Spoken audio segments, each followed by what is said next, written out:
So, we believe that a baby who is innocent in our country should be killed in capital punishment on a guy who did mass murders should be abandoned because that's too brutal.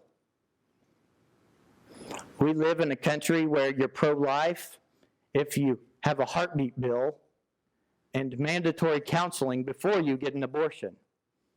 This is pro-life. And of course, those things are pro-life. But how about outlawing it altogether? That is real pro-life.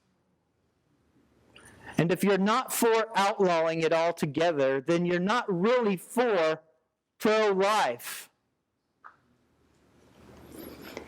Even pro-life people are so concerned about offending abortionists that they are more pro-be nice than they are pro-life.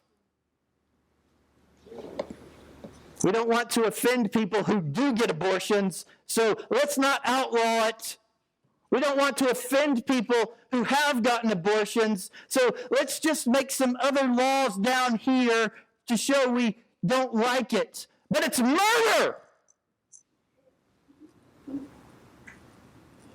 Well, you say to Rekha and Baina, you say, well, we don't want to offend Rekha and Baina, so, let's just make some laws that they need to get some counseling.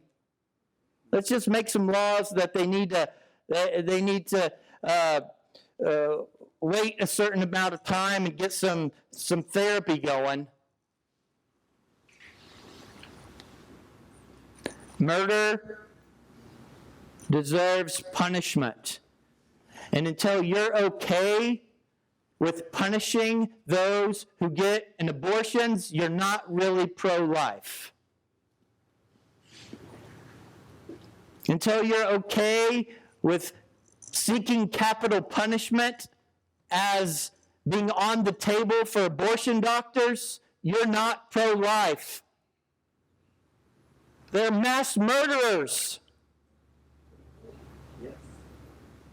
Capital punishment must be on the table.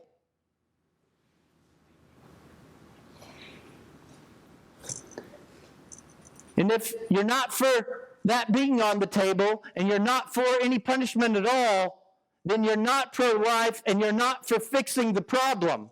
The problem in our country is not those for abortion. The problem in our country is that those who say they're pro-life are not pro-life enough.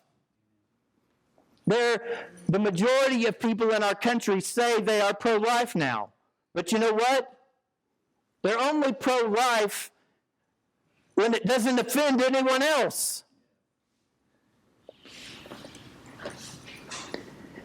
We must seek justice because the only way to restore moral chaos is to seek justice. And pushing justice to the side will never restore moral chaos.